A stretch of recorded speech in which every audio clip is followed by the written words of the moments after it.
महाराजपुर में 14 वर्षीय बच्ची की लाश मिली थी, जिसमें डीसीपी पूर्वी ने महाराजपुर पुलिस के साथ आज एक प्रेस वार्ता करते हुए मीडिया को जानकारी दी कि बच्ची के साथ बलात्कार कर उसकी हत्या करने वाला आरोपी को महाराजपुर पुलिस ने पकड़ लिया है। घटनाक्रम पर प्रकाश डालते हुए उन्होंने आगे बताया कि विगत 27 तारीख की रात रामनरेश रौदास की 14 वर्षीय बच्ची अपनी बकरी की तलाश में गांव के बाहर बने ईंट भट्टे तक गई थी। वहीं पर गांव के 24 वर्षीय उद्यभान ने शराब के नशे में उसे बुरी नियत से दबोच लिया और उसके साथ गलत काम किया।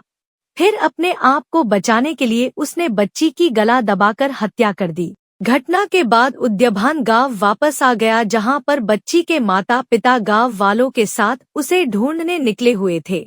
यहां पर उद्यभान भी बच्ची के माता पिता के साथ रात में पूरे गांव में घूमकर उसे ढूंढवाता रहा, जिससे किसी को उस पर शक न हो।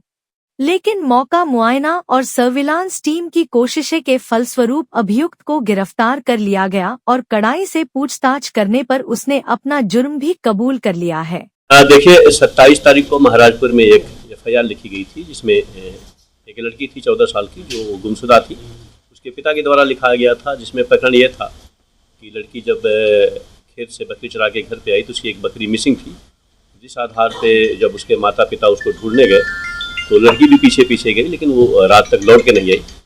और उस मिसिंग के आधार पर पूरी रात पुलिस लगी रही, पूरी सभी को चेक करती रही, पूरे गाँव में, अगल बगल के गाँव में।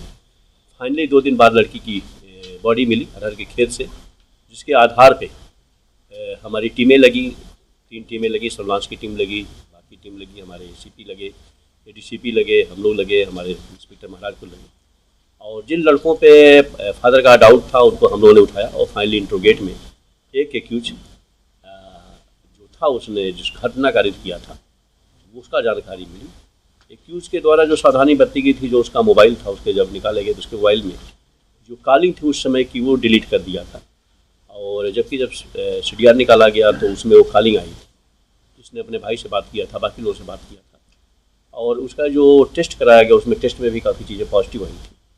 तो इस आधार पे जो प्राइमा फेसी जो लगा कि जो एक्यूज है वहाँ पे देखा भी गया था। ये बात को भी इसने झूठ बोला कि मैं वहाँ पे नहीं था, मैं मोबाइल लेने घर पे चला गया था, लेकिन फिजिकली वहाँ पे था और जिन लोगों ने वहाँ पे देखा वो उसको बताया। तो इस आधार पे घटना का खुलासा हुआ है।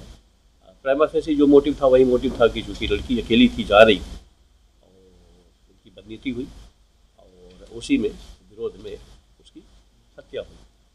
और जो छोटे थी बॉडी पे वो कोई ऐसी नहीं थी कि छोटे थे, लेकिन 1-2 छोटे ऐसी थी जो जानलेवा थी और कोई वेपन्स का कोई यूज़ नहीं था, बाकी वैसा नहीं था। नीलगू के निशान थे, लेकिन जब इन पे रेसिस्ट किया बच्ची ने तो उसके हाथ की कलाई भी टूट गई थी, गर्दन पे भी चोट आई थी, जिससे उसकी जान चली गई। सर, इस घटना में कितने लोग और इन्वॉल्व हो सकते हैं आपका? प्राइमा फेसी अभी एक की जानकारी थी जो वहाँ पे देखा गया था। हम लोग और हमारी टीमें लगी हुई थी, क्योंकि ये वहाँ पे देखा गया था और जिन लोगों के साथ ये बैठा था, जो लोग वहाँ पे थे, उन्होंने इस बात को कंफर्म किया कि जिस समय लड़की निकली थी वहाँ पे था। और इसने जो अपने मोबाइल की कॉल डिटेल डिलीट करी, शायद हम बच जाएंगे, लेकिन वो जब डिटेल उसका आया तो कारण पूछा गया तो उसको नहीं बता पाया। तो प्राइमा फेसी ये घटना था। पुलिस के द्वारा वर्कआउट किया गया है, चकेरी पुलिस के द्वारा, हमारे डीसीपी मनोज हैं और एसीपी रहे, तो अच्छा पुलिस का कार्य हुआ है।